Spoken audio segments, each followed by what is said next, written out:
اعوذ باللہ من الشیطان الرجیم، بسم اللہ الرحمن الرحیم۔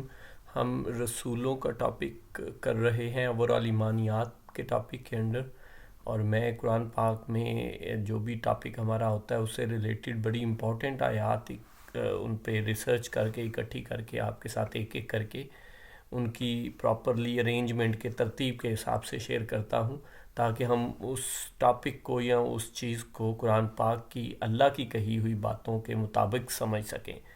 اور مقصد صرف یہی ہے کہ آپ کے ساتھ وہ شیئر کروں تاکہ آپ خود اس پہ غور و فکر کریں اور قرآن پاک کو اپنی زبان میں سمجھیں، تاکہ اللہ کی باتیں ہمیں پتہ چلیں اور سمجھ آئے۔ ساتھ میں اپنی تھوڑی بہت جو سمجھ ہے وہ شیئر کر دیتا ہوں۔ آج کی آیت ہے سورہ نمبر 40، آیت نمبر 78۔ یقیناً ہم آپ سے پہلے بھی بہت سے رسول بھیج چکے ہیں، جن میں سے بعد کے واقعات ہم آپ کو بیان کر چکے ہیں، اور ان میں سے بعد کے تو ہم نے آپ کو بیان ہی نہیں کیے، اور کسی رسول کا یہ نہ تھا کہ کوئی معجزہ اللہ کی اجازت کے بغیر لا سکے۔ پھر جس وقت اللہ کا حکم آئے گا، حق کے ساتھ فیصلہ کر دیا جائے گا، اور اس جگہ اہل باطل خسارے میں رہ جائیں گے۔ تھوڑی سی لمبی آیت ہے، لیکن بہت ضروری آیت ہے۔ ہمارا جو لاسٹ ہم نے آیت کی اس میں جو بات ہم نے کی تھی کہ جو بات ہم نے پڑھی قرآن پاک میں سے آلموسٹ سٹارٹ اسی بات سے ہے کہ بہت سے رسولوں کا ذکر کیا ہے اور بہت سو کا نہیں کیا، یا ان کے واقعات بیان کیے ہیں، یا یہ سارا۔ لیکن جو اس میں ضروری بات ہے وہ آیت میں تھوڑے اگلے حصے میں ہے، جو اس میں ساری چیزیں کور ہوئی ہیں، وہ دیکھتے ہیں۔ یقیناً ہم آپ سے پہلے بھی بہت سے رسول بھیج چکے ہیں، جن میں سے بعد کے ہم آپ کو بیان کر چکے، اور ان میں سے بعد کے تو ہم نے آپ کو بیان ہی نہیں کیے۔ یہ تو ایک بات ہوگی جو ہم نے پچھلی آیت میں بھی دیکھی ہے، وہی آلموسٹ بات، تھوڑی بہت لفظوں کی چینج کے ساتھ وہی آلموسٹ بات ہے۔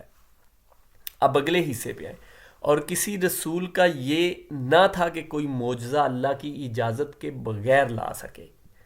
یہ بڑی ضروری چیز ہے، اور اس کو ہم نے توحید اور شرک کے ٹاپک میں بڑی ڈیٹیل سے دیکھا ہے کہ کوئی رسول کے ہاتھ میں نہیں ہے کوئی بھی معجزہ لانا، یا کوئی بھی معجزہ یا کوئی کرامت جو ہے وہ رسول خود سے نہیں لاتا۔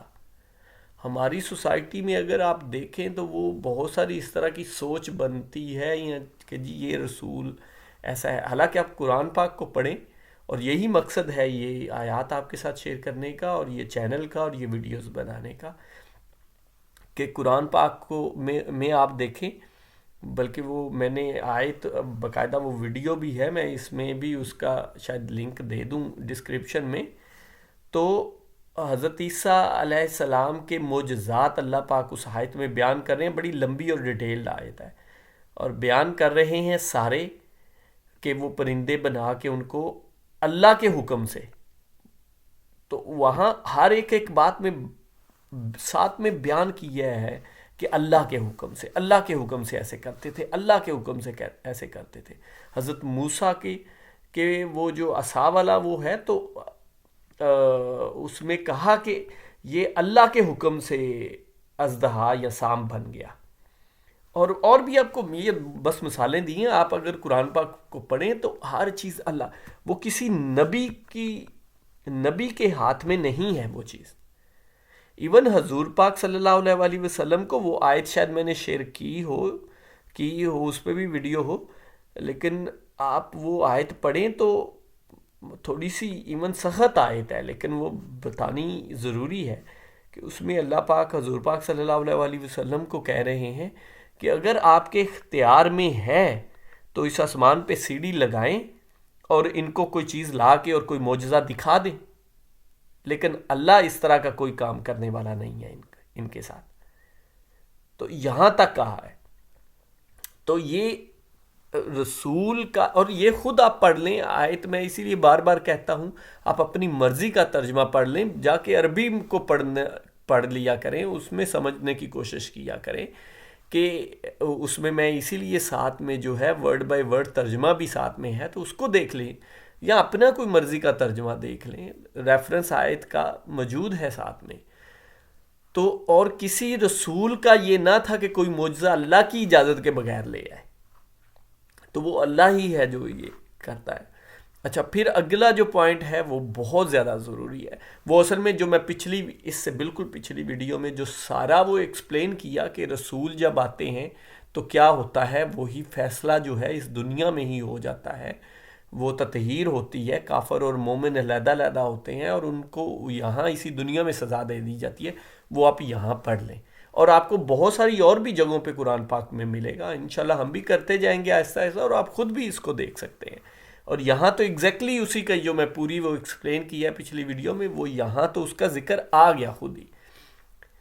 پھر جس وقت اللہ کا حکم آئے گا، دیکھیں اللہ کے حکم کے بغیر کوئی معجزہ نہیں ہے، اللہ کی اجازت کے بغیر. اور پھر جب اللہ کا حکم آئے گا، حق کے ساتھ فیصلہ کر دیا جائے گا. اب یہ دیکھیں یہاں پہ تھوڑا سا ایز اے سمری وہ بتا دیا ہے، مختصراً بتا دیا ہے، لیکن آپ کو اس کی بہت زیادہ ڈیٹیل بہت ساری جگہوں پہ مل جائیں گی. اچھا، جب اللہ کا حکم آ جائے گا، اور پھر جس وقت اللہ کا حکم آ جائے گا، حق کے ساتھ فیصلہ کر دیا جائے گا. اور آگے اس کی مزید تھوڑی ڈیٹیل ہے. اور اس جگہ اہل باطل خسارے میں رہ جائیں گے.